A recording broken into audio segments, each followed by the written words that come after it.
en 48 años solamente he escuchado 2 mensajes acerca del infierno. Y pues es una de las verdades más solemnes que el Señor Jesucristo enseñó. Porque precisamente fue la existencia de este lugar que se llama el infierno y del cual ya no se predica, por lo cual la Biblia dice, porque de tal manera amó Dios al mundo, para que todo aquel que en Él cree, ¿qué cosa? No se pierda. ¿Qué significa no se pierda? Que no te vayas a la condenación eterna. El lugar del infierno es tan terrible que en su amor Dios prefirió que su Hijo pagara por tus pecados y por mis pecados en esa cruz, para que tú y yo no nos condenáramos en la corta vida que Dios nos ha dado en este lugar que se llama el infierno. El Señor Jesús habló del infierno mucho más veces que el mismo cielo. Veamos algunos pasajes, por ejemplo, Mateo capítulo 10, versículo 28, dice Jesucristo, y no teman a los que matan el cuerpo, mas el alma no pueden matar. Teman más bien a aquel que puede destruir el alma y el cuerpo en el infierno. Mateo capítulo 13, 40 y 42. De manera que como se arranca la cizaña y se quema en el fuego, así será el fin de este siglo. Enviará el Hijo del Hombre a sus ángeles y recogerán de su reino a todos los que se sirven de tropiezo y a los que hacen iniquidad, y los echarán en el horno de fuego. Allí será el lloro y el crujir de dientes. Ningún ser humano podría saber qué es lo que existe después de la muerte más que Dios. Tú puedes consultar a brujos, puedes consultar a gurús, puedes consultar a chamanes, a Walter Mercado, a astrólogos, etcétera, etcétera. No hay una sola persona, ni un solo libro en los millones de volúmenes de literatura que existe en las librerías que te puedan decir qué hay después de la muerte. Todos son hipótesis, especulaciones, ¿verdad? Que ideas de los seres humanos, pero ¿quién puede decirnos realmente a dónde te vas a ir tú y a dónde me voy a ir yo cuando tú mueras? ¿Cuántos de nosotros vamos a morir en paz sabiendo que vamos a atravesar un túnel nada más y que nos va a estar esperando los ángeles y la persona de Jesucristo? ¿Y cuántos de ustedes en esta noche que nos escuchan, cuando tú mueras, vas a abrir los ojos a la otra vida y te vas a llenar de terror y de arrepentimiento tardío, porque ya no habrá ninguna otra oportunidad en toda la eternidad para tu salvación? Dios nos ha dado una sola vez, 60, 70, 80, 85, algunos de una forma milagrosa llegan a los 100, 102, 3 años, para que podamos atravesar como peregrinos y oír la voz que en esta noche el Espíritu Santo te quiere hablar. Veamos nosotros que esta es una de las realidades más terribles de la existencia humana, y es que el Señor Jesucristo enseñó, como lo acabamos de leer, que hay un lugar, existe un lugar donde las almas de los condenados vivirán atormentados por un fuego que casi nunca se va a apagar. Después hablaremos de la duración del infierno. Vayamos a la primera carta a los Corintios y vamos a comenzar estudiando, en primer lugar, para que entendamos el infierno, cuántas criaturas ha creado Dios y el destino de cada una de las criaturas que Dios ha creado. Esto es muy profundo y muy interesante para la comprensión de nuestra conferencia. Dice 1 Corintios 15, versículo 39. No toda carne es la misma carne.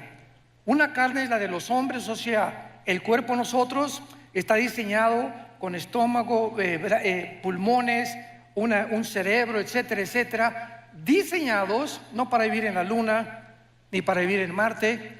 Dios nos diseñó exclusivamente para este mundo y nos diseñó para que comiéramos los alimentos de la tierra. No Coca-Cola, ¿verdad? No refrescos, nada de Werner Bull, ni Monster, ni todos los productos que venden por todos lados. Nos creó para que comiéramos alimentos verdes, plantas, frutas, vegetales y por lo menos 2 litros de agua diarios. Si tú conoces este funcionamiento de tu cuerpo, Dios te va a conservar, Dios te va a bendecir, pero esta es la forma como Dios nos diseñó para que nosotros pudiéramos sobrevivir. Dice la Biblia, otra carne es la de las bestias. Bueno, los animales, los toros, las vacas, los caballos, las yeguas en el campo, ¿verdad? Tienen una manera de vivir, desayunan, comen, cenan y se mueren. Comen, cenan y se mueren. Comen, respiran y se mueren. Y es una tragedia, dicen los salmos, que muchos seres humanos, sin entender la razón y el propósito por el cual Dios nos creó, viven igual que las vacas, viven igual que los becerros. Te desayunas en la mañana, comes, ya fuiste a la universidad con el propósito de hacer dinero, con el propósito de ser presidente de Costa Rica, con el propósito de tener un fama, publicidad o recibir aplauso, reconocimiento de la gente. Y todas estas cosas que tú buscabas, al final de tu vida descubres que todo es vanidad, que en ninguna de estas cosas vas a encontrar el propósito ni el significado verdadero por el cual Dios te creó. En tercer lugar, hay la carne de las peces. Los peces fueron diseñados para vivir con un sistema branquial especial. ¿En dónde? Debajo del agua. Y los pececitos, ¿verdad? Fueron creados, los ballenas, los tiburones, los delfines, para tener su hábitat. Y en cuarto lugar, las aves. Los cuerpos de las aves fueron diseñados que hasta este momento ningún ser humano puede diseñar ni inventar la forma como vuelan las aves. Hemos tratado de hacerle así con las alas y no hemos fracasado. Entonces tenemos 4 tipos de creación que Dios hizo del sol para abajo.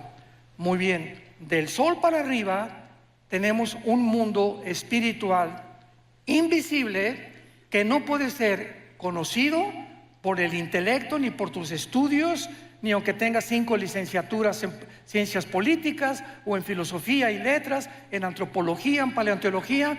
No me importa el conocimiento que tú tengas, el ser humano nunca podrá descubrir el mundo espiritual que nos rodea. Y el mundo espiritual tiene también diferentes lugares donde todo lo que Dios creó en el mundo invisible, oculto a nuestros ojos, tienen un destino, como lo vamos a ver. En primer lugar, hay un infierno. El infierno es un lugar donde las almas o tu alma, Dios quiera que no en esta noche, que si tú mueres y sales por esa puerta sin arrepentirte de tus pecados, sin saber que es la última oportunidad que tal vez Dios te ha dado en esta noche para recibir a Jesucristo, si tú mueres un accidente de tráfico, un cáncer inesperado, una embolia cerebral, una bala perdida, nadie sabe exactamente el momento en que vamos a morir.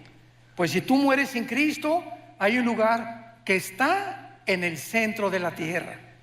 El centro de la tierra, lo vamos a ver a continuación, está todavía el infierno. Y en este lugar no van los demonios, no van los ángeles caídos, no va ninguna otra criatura más que los espíritus de los seres humanos. Dios diseñó el infierno únicamente para que ahí bajen las almas de los espíritus humanos que en la vida rechazaron el conocimiento y la verdad del Evangelio de la gracia de Dios. En segundo lugar tenemos otro lugar que se llama el abismo. El abismo es el lugar de los demonios. En el abismo hay demonios y existen también ángeles caídos. Por ejemplo, dice en Apocalipsis capítulo 9, versículo 11, que el ángel del abismo es el jefe de los demonios, que se llama el destructor, o que se le llama también, ¿verdad?, Apolión, que significa el que destruye. Entonces el abismo es para los demonios. Cuando Cristo sacó demonios, ¿se acuerdan ustedes? Le decían a Jesús: por favor, no nos envíes al abismo. ¿Por qué? Porque tenían miedo de ser encarcelados en este lugar. Entonces, en el abismo no hay espíritus humanos, en el infierno no hay demonios. El infierno es para los seres humanos, el abismo es para los demonios y los ángeles caídos. En tercer lugar, la Biblia menciona otra prisión invisible que se llama prisiones eternas de oscuridad. Judas, versículo 6, que en este lugar se encuentra un grupo demasiado malo, maligno, de ángeles caídos. Una vez que los ángeles rechazaron a Dios, hubo otro tiempo en Génesis capítulo 6 que se mezclaron con las mujeres humanas y produjeron gigantes de casi 4 o 5 metros de altura, con 12 dedos en las manos, 12 dedos en los pies, y esta raza de gigantes se llamaron los Nefilim, que significa los caídos, porque se refiere a los ángeles que realmente eran los hijos de Dios, que bajaron a mezclarse y a corromper la genética humana para impedir que naciera el Mesías. Cuando Satanás oyó Génesis 3:15, de tu semilla, mujer, vendrá el Mesías, y de la semilla de Satanás vendrá el que hará tropezar al Mesías, Satanás, al escuchar esto, de ahí en adelante planeó cuidadosamente, de una forma, con una sabiduría impresionante, que no naciera el Mesías. Y así vino el primer ataque en Génesis capítulo 6, impidiendo y corrompiendo la genética humana. Más adelante ya sabemos, ¿verdad?, de qué forma continuó con estos ataques. Cuando nació Moisés, por ejemplo, el faraón mandó matar a todos los niños para que no naciera. Dijo Satanás: a lo mejor por ahí viene la línea genética del Mesías. Después, cuando nació Jesucristo, vinieron los reyes del oriente y le dijeron a Herodes: ¿dónde está el rey de los judíos? Mandaron matar a todos los niños menores de 2 años. Y así encontramos en la Biblia el ataque satánico para impedir que naciera el Mesías. Y luego tenemos en cuarto lugar el lago de fuego. El lago de fuego es el lugar donde todos, absolutamente, Satanás, el falso profeta, los ángeles caídos y los seres humanos pasarán la eternidad cuando hayan rechazado completamente el plan de Dios, principalmente los seres humanos. Ahora, muy bien, muchas personas dicen: Dios no puede ser tan malo de mandar a todos al infierno. Una vez una viejita me dijo eso: mire, pastor, yo no creo que Dios sea tan malo de mandar a nadie al infierno. Yo le contesté y le dije: amén, doña Chole, usted tiene toda la razón. Dios nunca manda a nadie al infierno, ellos se van solitos. Porque de tal manera amó Dios al mundo que nos dio a su Hijo unigénito. Entonces, las personas que se van al infierno no las mandó Dios. Tú lo vas a escoger esta noche. O sea, ¿no te agrada estar en la iglesia? ¿No te agrada estar con los santos? ¿No te agrada purificar tu vida? No hay ningún problema. En el cielo no tendrías cabida. Entonces, nosotros somos los que decidimos, como les dijo en Deuteronomio 11, Dios al pueblo de Israel: he aquí les pongo la bendición y la maldición. Tú escoge. La bendición, si me escuchas, si oyes mis mandamientos, si realmente permaneces en mi palabra. Y la maldición y la condenación, si me rechazas. Eso no le dijo Dios a los caballos, ni a los orangutanes, ni a los chimpancés, ni a Chita, ¿verdad? Dios está hablando a seres humanos como tú y como yo, a ángeles que nos creó con una conciencia de la eternidad. Dice Eclesiastés 3:11, Salomón: porque Dios lo hizo todo precioso en su tiempo, sin que el hombre alcance a comprender la obra de Dios de principio hasta el final. Entonces, es importante que esta mente que Dios nos ha dado, donde hay inteligencia, conocimiento, percepción de la realidad y la conciencia del mundo espiritual, que el Espíritu Santo, al entrar a nuestra vida, nos despierta para que podamos entender que no somos animales, que tú eres un ser responsable moralmente y que tus decisiones que tú hagas van a tener consecuencias para bien o para mal. Una vez llegó una muchacha a pedirnos consejería a mi esposa y a mí y nos dijo: tengo 16 años y voy a ser mamá. Tengo un bebé en mi vientre, ¿qué me aconsejan ustedes? Porque ya le he pedido perdón a Dios. Y mi esposa y yo le contestamos: mira, Panchita, claro que Dios te ha perdonado, porque la sangre de Cristo nos limpia de todo pecado.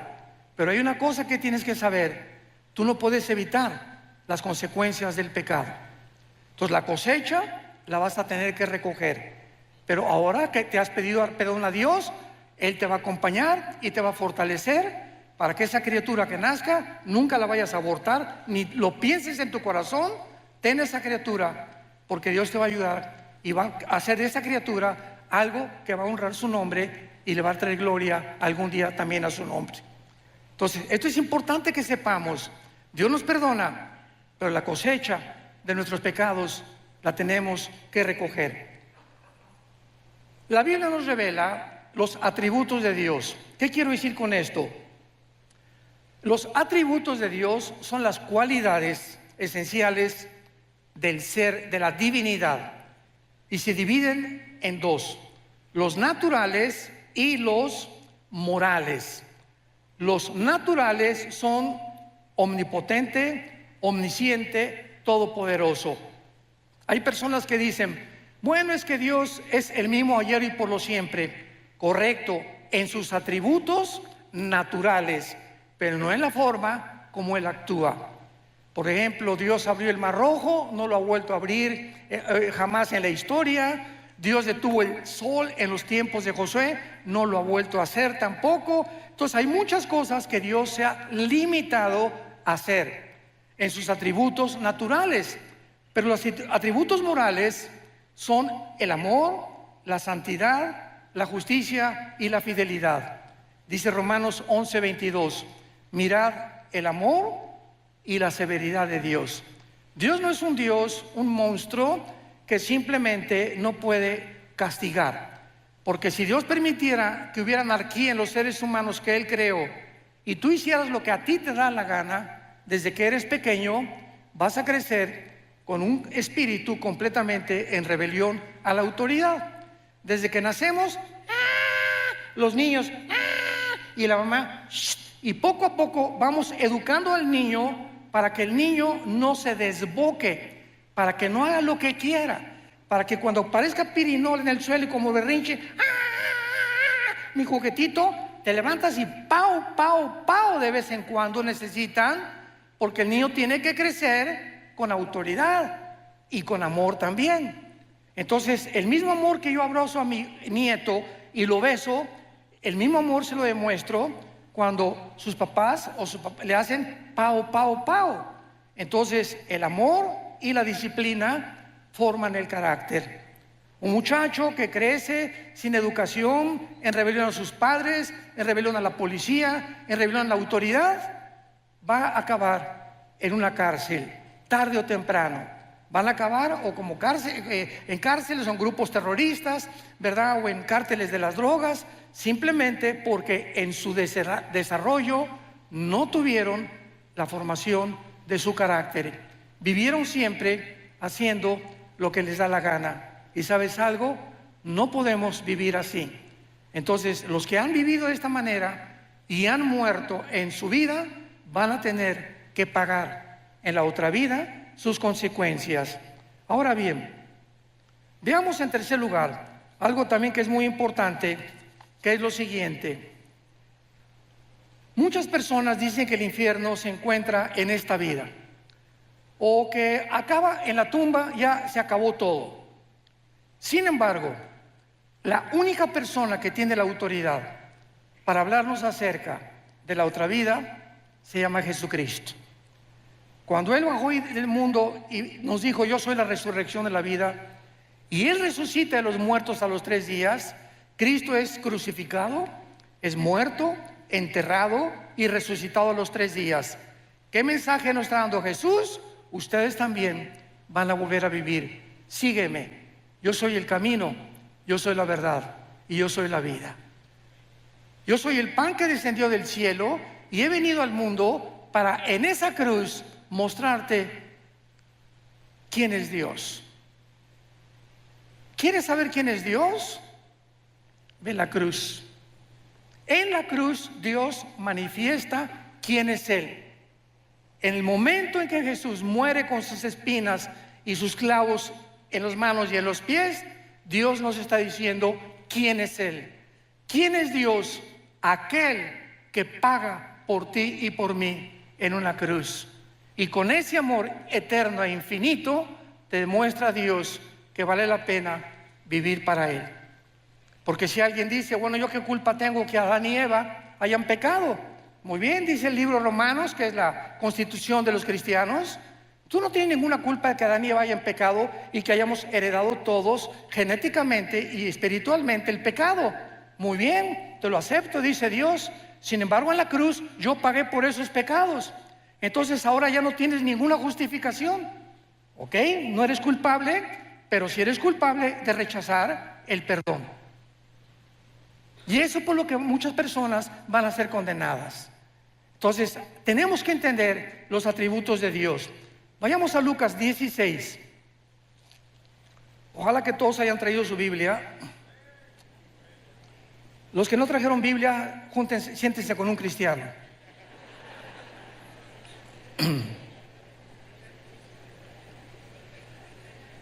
Desgraciadamente, ahora que tenemos la tecnología y que están todos los versículos escritos, pues la gente ya no trae su Biblia. Ya se acostumbraron a no traer la Biblia. Y es la palabra de Dios, este libro. Necesitamos tener contacto el domingo, tenerlo aquí en mis rodillas. Cuando citan la Biblia, buscarlo, me enseño a manejarla porque es la espada del Espíritu. Y aquí está esto, pues aquí está Malaquías, aquí está Isaías. Y al ratito, después de usarla varias veces, esta espada ya la sé manejar. Ya sé más o menos cómo poder usarla. Y es en donde se encuentran los pasajes más importantes. Pero cuando acostumbras solamente a ver y ver en las pantallas todo lo que está en las pantallas, comienzas a desarrollar una negligencia total por vivir en la palabra de Dios. Y qué importante es que sepamos que debemos ser toda nuestra vida hombres y mujeres de la palabra de Dios. En Lucas 16 es uno de los pasajes, o más bien dicho, el más importante, donde Cristo nos revela la naturaleza del infierno. Este pasaje, en primer lugar, aclaro, no es una parábola. Aquellas personas que digan que es una parábola se equivocan, porque las parábolas usan nombres propios. Y aquí se menciona a Abraham, que fue un personaje en el Antiguo Testamento. Así que esto es una historia real del infierno y del lugar donde antiguamente las almas y los espíritus descendían antes de la cruz. Dice así Lucas 16, versículo 19. Había un hombre rico que se vestía de púrpura y de lino fino y hacía banquete con esplendidez. Veamos la comparación. Por el otro lado, el contraste, había un mendigo llamado Lázaro, que estaba echado a las puertas de aquel lleno de llagas. Aquí tenemos dos personas. ¿Por qué el Espíritu Santo usó a un rico y por qué usó a un mendigo? Muy bien, Jesús dijo claramente en Mateo 19, 23 al 24, que es muy difícil que los ricos entren al reino de Dios. Y en Santiago capítulo 2 versículo 5 dice la Biblia, porque los pobres Dios los hizo ricos en fe. Muy bien, ¿qué significa esto? No significa que el que tú tengas dinero te va a condenar. Significa que regular y generalmente las personas que alcanzan muchas riquezas, llega un momento en que no sienten la necesidad de Dios. Tengo todo, tengo mi carro, mi casa, ¿verdad? Alma mía, descansa, muchos bienes he guardado, ¿Para qué me preocupo? Voy al domingo y escucho un mensaje, escucho una aplicación del Evangelio, pues sí, ¿verdad? Pero yo no necesito nada realmente, sin darse cuenta precisamente de su pobreza espiritual. Entonces, eso es una generalidad. Ahora, los pobres pues, no tienen nada, la vaquita, el caballito, los borreguitos, los chivos, y tú le hablas a un Cristo. Yo comencé 3 años de mi vida cristiana como misionero en la sierra de Oaxaca y Guerrero, en México. 3 años durmiendo en pisos de adobe, me tapaba con periódicos, mi cojín era un ladrillo envuelto en periódicos, y a cada pueblito que iba predicándoles el Evangelio durante esos 3 años, el 80-90% de los indígenas se convertían a Jesucristo. Lo aceptaban con tanta facilidad. Les predicamos un evangelio tan sencillo y abrían su corazón: sí, Jesús entra a mi vida. Cuando tú das este mensaje a gente disque intelectual o preparada o con dinero, no toman el mensaje con la misma pasión que lo hacen los pobres. Sin embargo, repito, son generalidades, y por eso el contraste entre un rico y un mendigo. Ahora dice la Biblia, versículo 22, que murió el mendigo y fue llevado por los ángeles al seno de Abraham. Subráyalo en tu Biblia. ¿Ya ves por no traerla? Allá no se puede subrayar, Fue llevado al seno de Abraham. Esto es importante porque aquí Jesucristo nos va a revelar el lugar donde bajaban los espíritus antes de la cruz. Fue llevado al seno de Abraham y murió también el rico y fue sepultado. Y en el Hades alzó sus ojos estando en tormentos y vio de lejos a Abraham y a Lázaro en su seno. Me detengo aquí. Desde Adán hasta la cruz del Calvario, ningún ser humano, ni los profetas, ni Malaquías, ni Habacuc, ni Sofonías, ni nadie sabía a dónde iban los muertos, los buenos y los malos antes de la cruz, más que descendían todos al centro de la tierra. Era el único conocimiento que había, porque la revelación bíblica es progresiva. Dios va revelando conforme va pasando el tiempo, nos dando más luz y más luz. Cristo viene y nos abre las cortinas completamente. Llegan los apóstoles bautizados por el Espíritu Santo y se les da otra revelación. El apóstol Juan es arrebatado al cielo y escribe el Apocalipsis. Y así Dios va revelándonos los misterios de su reino y de la vida espiritual. Entonces todos sabían que descendían al centro de la tierra. El lugar en el Antiguo Testamento donde descendían todos, en el hebreo se llama el Sheol. Descendían todos al Sheol, buenos y malos. Muy bien.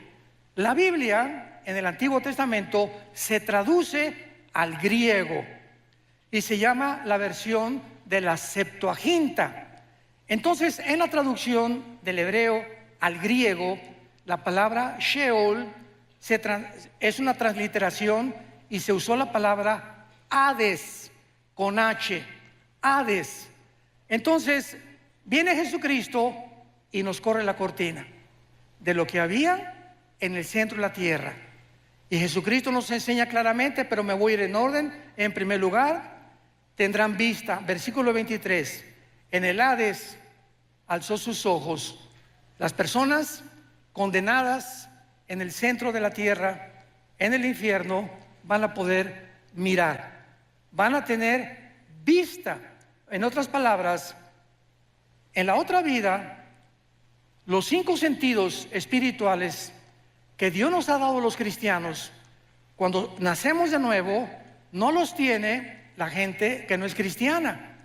Dice 1 Corintios capítulo 2 del 10 en adelante: el hombre natural, el hombre que no ha sido regenerado por el Espíritu Santo, no entiende la Biblia. Vienen aquí Oscar Jean-Paul Sartre, y viene aquí Richard Hawkins, y viene Bertrand Russell, y viene Friedrich Nietzsche, y vienen los más grandes ateos y chocan contra la Biblia, porque no es el intelecto ni las facultades de la inteligencia naturales las que nos abren el camino para entender lo que solamente el Espíritu Santo nos puede revelar. Pero el espiritual, dice 1 Corintios 2, entiende todas las cosas porque tenemos la mente de Cristo. ¿Me van siguiendo? Muy bien, entonces las personas en el infierno van a ver, se despertaron sus instintos espirituales que no tenían en la vida. Nosotros ya los tenemos desde ahorita. Dice la Biblia, el espiritual juzga todas las cosas. El cristiano tiene un discernimiento, y yo puedo estar con mi esposa en una cena y estar con ciertas familias, y me dice mi esposa: mira, esa persona que se acercó, algo mi parabólica me dice, ¿verdad? No hagas negocio con él, o no tengas mucha amistad con él. Algo me dice en su espíritu, en su mirada, que no es de Dios. Y así comenzamos a agudizar los sentidos espirituales que Dios nos da con el Espíritu Santo, en la proporción en la que memorizamos la Biblia. ¿Sí me escuchaste?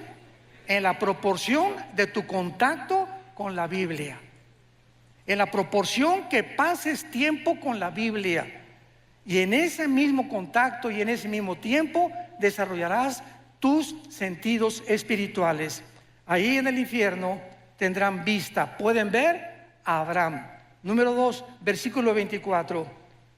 Dando voces, dijo: Padre Abraham, ten misericordia de mí.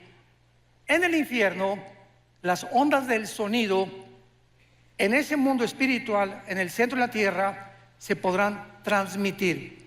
Ahorita me escuchan porque, ¿verdad?, las ondas del sonido se graban, etcétera, etcétera. El sonido viaja en ondas por todos lados de la atmósfera hacia abajo. Dentro del infierno podrán transmitirse también la voz. Y esto es increíble, ¿verdad? Pero serán voces de lamento, de angustia y de desesperación. En quinto lugar, dice la Biblia: Padre Abraham, ten misericordia de mí. Pregunta: ¿cómo puede una persona en el infierno haber visto a Abraham? ¿Que en ese tiempo había cámaras Polaroid o películas? ¿Cómo podían reconocer que era Moisés o que era Elías?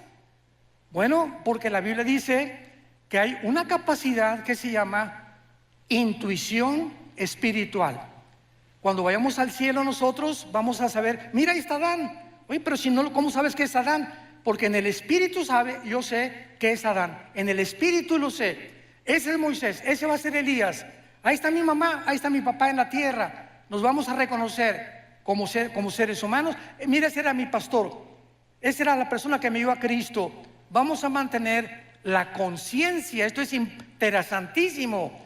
No vamos a dejar de ser lo que somos, pero vamos a tener otra personalidad, pero con la conciencia que Dios nos creó desde que naciste de tu mamá y de mi papá. Yo voy a seguir siendo Armando, pero con otro nombre. Yo seguiré siendo quien fui, pero con todos los dones y todas las facultades desarrolladas, pero seguiremos manteniendo la conciencia, como lo vamos a ver, de lo que fuimos y muchas veces de lo que seremos. En sexto lugar, tendrán sed.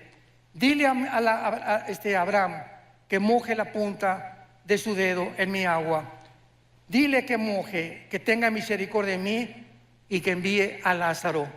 Este hombre en el infierno creía que Lázaro seguía siendo su sirviente. Dile a Lázaro que por favor me traiga agua. O sea, vean ustedes que esta persona en el infierno no se convierten en buenos. En el infierno mantienen aún más lejos su maldad, como lo vamos a ver más adelante. Dile a ese Lázaro, el que estaba a la puerta de mi mesa, que me traiga y que me moje la lengua. Los instintos y todo lo que tenemos fisiológicamente y biológicamente en el mundo, lo seguiremos teniendo en la otra vida, pero de diferente manera, como lo vemos en los cuerpos de los ángeles, que los ángeles bajan a este mundo y pueden tomar agua. Los ángeles bajan a este mundo y pueden comer cabrito de Monterrey, no de Costa Rica, tal vez café Brit de Costa Rica. Pero en Génesis 18 bajó Dios el Padre bajó al mundo. Y caminó y se acercó a Abraham, Dios el Padre, acompañado de 2 ángeles. Y cuando los vio Sara, ¿se acuerdan? Génesis 18, les hizo cabrito. Y quién sabe qué atole les dio también. Pero se lo comieron. O sea, vean ustedes que las facultades digestivas, Cristo cuando resucitó, tomó peces y tomó miel, ¿correcto? O sea, ¿cómo es posible que un cuerpo resucitado, que la sangre es lo que le da vida ahorita a nuestro cuerpo, tengan facultades en la otra vida de ver, oír, sentir, comer, deglutar, beber, etcétera, etcétera, con un cuerpo diseñado para vivir en la otra vida como lo tuvo Jesucristo? Jesucristo asciende al cielo, Hechos capítulo 1, y la ley de la gravedad ya no lo atrajo sobre el centro de la tierra. Cristo con el cuerpo resucitado venció la ley de la gravedad, porque el cuerpo resucitado vencerá las leyes cósmicas bajo las cuales tú y yo actualmente vivimos. Estamos sujetos a un mundo de leyes cósmicas, pero con el otro cuerpo tendremos características diferentes. Todos estos detalles son importantes para entender la vida en el infierno. Dice en séptimo lugar, versículo 24, dile a Lázaro que moje la punta y que refresque mi agua, porque estoy atormentado en esta llama. Y esto es asombroso. Versículo 25, Abraham le dijo, hijo, acuérdate, en el infierno tendrás memoria. En el infierno las personas tendrán memoria de lo que hicieron aquí en la tierra. Sigamos leyendo. Recuerda, acuérdate, tendrán memoria que recibiste en tu vida bienes y Lázaro males, pero ahora este es consolado y tú atormentado. Además, una gran cima está puesta entre nosotros. O sea, Cristo nos dice que el Sheol, el lugar donde bajaban todos los muertos, buenos y malos, estaba dividido. De un lado estaba el seno de Abraham o el paraíso, y del otro lado estaba el Gena en griego, que fue la palabra traducida para infierno. Entonces los buenos estaban esperando a la cruz, a que Cristo pagara con su sangre, porque antes de Cristo nadie subió al cielo, más que Enoc y Elías, que son las excepciones de Dios, ¿verdad? Dios hace sus propias leyes, Él no está sujeto a ninguna ley. Entonces todos estaban esperando a que Cristo muriera en la cruz, para que desde Cristo a nuestros días, si tú mueres y yo muero, ya no bajamos al centro de la tierra. Ahora ausentes del cuerpo, según de Corintios 5, presentes en el Señor. Vayamos rápidamente en un paréntesis, Apocalipsis capítulo 6, y veamos esta verdad, porque hay otra teoría, ¿verdad?, que no es bíblica, de que los muertos duermen. Hay una secta que se llama los Testigos de Jehová que enseñan esto. No, cuando morimos Jesús dijo en Lázaro, Lázaro duerme, sin entender el término dormir relacionado con la muerte. Aquí en el quinto sello, Apocalipsis 6, versículo 9, vi bajo el altar las almas de los que habían sido muertos por causa de la palabra de Dios y por el testimonio que tenían, y clamaban a gran voz diciendo, ¿hasta cuándo, Señor santo y verdadero, no juzgas y venga nuestra sangre de los que moran en la tierra? Aquí tenemos a Juan con una visión del cielo, donde los que han muerto están vivitos y coleando, platicando con Dios, haciéndole preguntas todavía a Dios. Señor, ¿hasta cuándo en el mundo seguirá la violencia, seguirá la muerte, seguirá la maldad? Y se les dijo, espérense tantito, todo esto va a llegar a su fin ya muy pronto, y todos los muertos tienen que morir durante la tribulación para que Jesucristo regrese por segunda vez para establecer su reino mesiánico con todos nosotros aquí mismo en la tierra, precisamente en Jerusalén. Esto es importante porque los muertos, en el momento en que tú mueres, abres tus ojos, y en el Antiguo Testamento dice la Biblia, y murió Abraham, y murió Isaac, o Benoni, y murió fulano de tal, y fueron reunidos con sus padres. Siempre que en el Antiguo Testamento moría alguien, los patriarcas, dice la Biblia, y fueron reunidos con sus padres. O sea, al morir había un lugar donde lo estaban esperando. ¿En dónde? En el centro de la tierra. Ahí estaban guardados todos los santos, guardados de Dios, conscientes, oyendo, viendo, esperando. Cristo muere en el Calvario. Efesios capítulo 4 versículo 10. Baja Jesucristo en los 3 días y 3 noches que su cuerpo se quedó en la tierra. Somos espíritu, tenemos alma, vivimos en un cuerpo. Cristo muere y su cuerpo destrozado, flagelado, completamente descuartizado, ¿verdad? Por todas partes, se queda en la tumba. Su espíritu se sale y baja Jesús en el espíritu al centro de la tierra. Pregunta, ¿con qué cuerpo? Porque dice 1 Pedro capítulo 3 que bajó a predicarles a los espíritus encarcelados. ¿Con qué cuerpo? Su cuerpo no había resucitado. Resucitó a los 3 días. Entonces vemos nosotros que en el momento de la muerte hay un cuerpo temporal que Dios nos da. Lo acabamos de leer en Apocalipsis 6.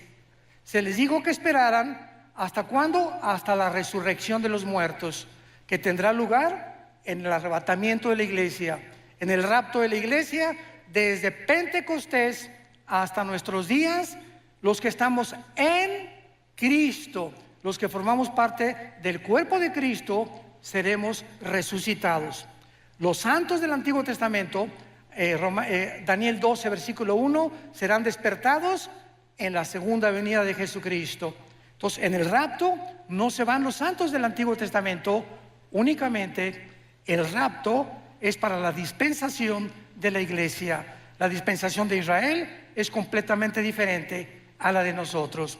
Esto es importante también, pero regresamos a nuestro pasaje de Lucas y veamos la conclusión, que es realmente lo más profundo de este estudio. Y dice así: Abraham le dijo, acuérdate, versículo 25, que recibiste tus bienes. Lázaro está atormentado. Además hay una sima puesta entre nosotros, de manera que los que quieren pasar para acá a vosotros no pueden ni pasar de allá para acá. Claro que ninguno de los que estaban en el seno de Abraham le hubiera gustado echarse un brinquito, ¿verdad? Para el otro lado. Sin embargo, podían ver desde el otro lado los tormentos en los que estaban muchos espíritus ahí pasando la eternidad. Versículo 27. Entonces le dijo, te ruego, manda ahí a Escazú a alguien. Ahí está mi papá en Escazú. Ahí está mi padre allá arriba.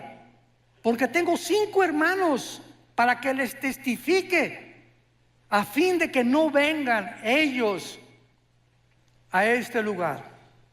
¿Qué era la petición de esta persona atormentada en el infierno? Estaba consciente que no quería, aun cuando él estaba pagando, que su familia acabara igual que en él. Ve y díganle a mi esposo, díganle a mi esposa, a mis hijos, que por favor crean el evangelio. Pero no le dijo eso, sino que alguien fuera, mándales un ángel, y en la noche que un ángel le jale los piecitos a mi papá. Soy un ángel, arrepiéntete de tus pecados. O un milagro que suceda para que puedan evitar bajar al infierno. Abraham le contestó, a Moisés y a los profetas tienen, óiganlos. Entonces él dijo otra vez, no, padre Abraham, pero si alguno fuere a ellos de entre los muertos, se arrepentirán. O sea, manda a alguien que realmente les cause un milagro para que se arrepientan y no bajen al infierno. Y Abraham le dijo, si no oyen a Moisés y a los profetas, tampoco se persuadirán, aunque alguno se levante de los muertos. Damas y caballeros, en el Antiguo Testamento Dios abrió el Mar Rojo, hizo milagros con Elías, hizo milagros con Moisés, hizo milagros con Eliseo y no se arrepintieron. Cristo hizo el más grande de todos los milagros. Resucitó a Lázaro entre los muertos un hombre que tenía 3 días donde ya la sangre se había completamente descompuesto, donde ya no había circulación de oxígeno neurológicamente en el cerebro, un hombre que había dejado de latir su corazón, un hombre que tenía 3 días y que aparte hedía, ya comenzaba a pestar. Y Jesús le dice a esa persona acostada en la tumba, su espíritu de Lázaro subió, no oyó al cielo, tal vez anduvo el espíritu por ahí dando las vueltas, y cuando oyó, Lázaro, ven, levántate, es el espíritu el que da vida. El espíritu de Lázaro volvió a entrar al cuerpo de Lázaro, entró al cuerpo de Lázaro, y el Espíritu Santo restauró completamente la circulación de la sangre, de los ojos, de los oídos, y Lázaro salió de la tumba. ¿Qué más milagro puede haber que eso? Sin embargo, en Juan capítulo 11, el día que Cristo resucita a Lázaro es el día que planean los fariseos matarlo. Aunque alguien les haga el milagro que sea, si no creen, la Biblia es por el oír o por ver. La Biblia es por el oír y el oír por la palabra de Dios. Yo puedo ver ahorita un paralítico y Dios sigue haciendo milagros porque Dios es bueno y Dios es maravilloso. Y hay personas que me han dicho, si yo veo un paralítico ahorita levantarse, voy a creer. Y le contesto, ¿cuántos días vas a creer? En ese momento vas a ser impactado. No, pues sí es cierto. A los 4 o 5 días vas a seguir igual, porque no fuiste regenerado por el Espíritu. Creíste un milagro, pero no fuiste regenerado por oír la palabra de Dios. Y fuimos renacidos, 1 Pedro capítulo 2, fuimos vueltos a nacer por la palabra de Dios que vive y permanece para siempre.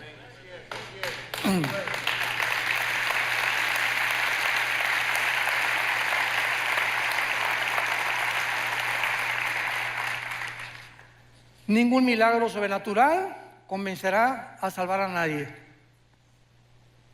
La salvación proviene de ver y no por el oír, o por el oír y no por ver. Un milagro puede asombrar, repito, causar sorpresa, admiración por algunos momentos, pero no cambia el corazón humano. El único que cambia el corazón humano es la palabra de Dios. Si alguien pudo haber sido salvado o creído por milagros, fueron los judíos cuando salieron de Egipto, o los fariseos en la resurrección. Sin embargo, ni así creyeron a Dios. Ahora, ¿dónde se encuentra actualmente el infierno? En el mismo lugar. Si tú mueres esta noche sin la persona de Jesucristo en tu vida, sin haberte arrepentido de tus pecados, ahorita en la noche cierras tus ojos, el doctor dictamina, ya se fue Pancho, ya se fue Carlito, ya se fue fulana de tal, doña Choli ya se murió. Tu espíritu baja inmediatamente al centro de la tierra. Y ahí en el centro de la tierra, hoy, en el mes, estamos en marzo todavía, ¿verdad? En febrero. Baja al centro de la tierra y después que pase los 2000 años o el tiempo de la gracia y venga la tribulación, cuando Jesucristo regrese, van a pasar 1000 años, y al finalizar los 1000 años, los que están en el centro de la tierra van a resucitar. Apocalipsis 20 del 11 al 15, el juicio del gran trono blanco.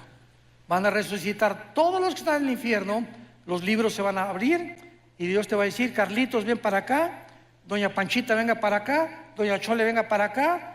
Voy a demostrarle a todos los ángeles y a toda la creación que yo no te quiero enviar al infierno. Tú has decidido y yo no puedo violar tu voluntad, porque el libre albedrío es la característica más grande que Dios nos ha dado. Somos seres morales, responsables de nuestras decisiones. Si Dios forzara a alguien a irse al cielo, como dice otro movimiento también dentro del cristianismo, que Dios a uno los preparó para el cielo y otros para el infierno, y se nos roba la libertad de escoger, es una barbaridad. Porque en el infierno no va a haber un letrero que diga, pues aquí estamos todos los que no fuimos escogidos por Dios, por el amor de Dios. Eso no puede ser. En el infierno están todos aquellos que se les dio una oportunidad en esta vida y no la aprovecharon.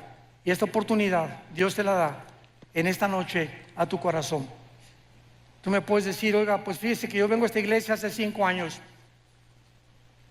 Las iglesias están llenas de personas no salvadas, llenas de personas que nunca se han arrepentido. Y el arrepentimiento ya no se predica tampoco. Ya no se predica el infierno, ya no se predica el pecado. Y las iglesias solamente quieren entretenimiento, ¿verdad? Y ya estamos en un tiempo de despertar. Mañana vamos a hablar claramente de las causas de la crisis del mundo por lo cual se encuentra, el mundo como se encuentra. Pero las iglesias están llenas de personas no arrepentidas, que son religiosas, pero no tienen la Biblia, no aman la palabra, no la memorizan día y noche, nunca le han hablado a nadie de Cristo. ¿Cuántos años tienes de ser cristiano? 5 años, hermano, 10 años. En todos estos tiempos, ¿a cuántas personas has ganado para Jesús? ¿A cuántas personas les has hablado de Jesús? En tu bufete jurídico, en tu consultorio médico, en tu taller de carpintería. Ustedes jóvenes en su universidad, en la escuela, ¿le hablas de Cristo a tus amigos? Muchachas, ¿le hablas de Cristo a tu amiga que se está acostando con su novio y sabes que la fornicación es pecado delante de Dios? ¿Ya te has acercado y le has dicho, Lupita, por el amor de Dios, eso es pecado delante de Dios, arrepiéntete? Tú no puedes vivir acostándote y teniendo relaciones sexuales con tu novio. Eso no es sagrado delante de Dios. Y mucho más si te llamas cristiana. Y mucho más si te llamas cristiano, no besuqueas ni manoseas a tu novia tampoco. Las respetas, porque no puedes amar y ensuciar lo que amas. Este es el verdadero cristianismo. Y si no lo vivimos de esta manera, has vivido un cristianismo falso, que se llama la religiosidad, pero no el haber sido regenerados por el Espíritu de Dios. Ven a Jesús en esta noche. Arrepiéntete realmente de la vida en la que llevas. Inclina tu cabeza y dile estas palabras. Señor mío y Dios mío, te pido perdón por mi vida. Creo que en esa cruz Jesús ha pagado por todas mis maldades, por todos mis pecados que hasta este momento he cometido. Ya no quiero seguir viviendo en el pecado, pero reconozco en este instante que yo no puedo ni tengo el poder de vivir para ti. Por eso vengo, Jesús, a abrazar tu cruz, porque sé que con tu vida en mi vida me darás el poder de vivir esa vida que tú quieres que yo viva. Creo que es tu sangre preciosa la que pagó por mis pecados y creo que tú fuiste crucificado, muerto, enterrado y resucitado a los 3 días. Y te pido que entres a mi corazón como mi Señor y mi Salvador. Gracias, Señor, por tan grande salvación y la corta vida que me queda en este mundo.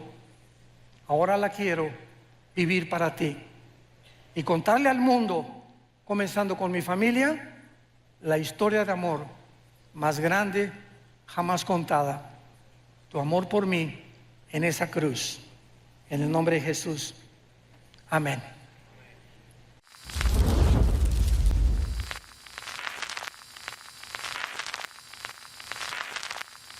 Hola, ¿qué tal? Me da mucho gusto saludarles y quisiera simplemente comunicarles que gracias a todos ustedes a través de todas las naciones del mundo que aman la palabra de Dios y que realmente están interesados en que nosotros como organización Vida Nueva para el Mundo y Armando Alducin Ministries continuemos predicando el Evangelio de la Gracia de Jesucristo y que podamos nosotros continuar haciéndolo gracias a sus donaciones.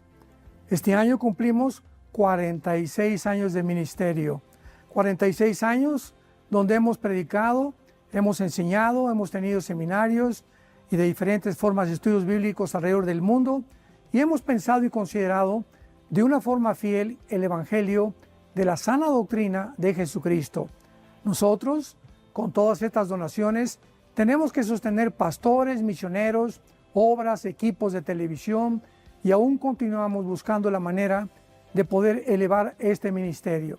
Hasta este momento quiero que ustedes estén enterados que no tenemos una sola propiedad como organización y así hemos trabajado durante 46 años porque le damos la importancia a la evangelización, a las misiones y también a los hombres de Dios para levantar más pastores. Le damos las gracias y que pueda Dios con su gracia tocar sus corazones y que puedan ustedes invertir en un terreno donde es fructífero, porque creemos que ha producido bastante buen fruto para la gloria de Dios.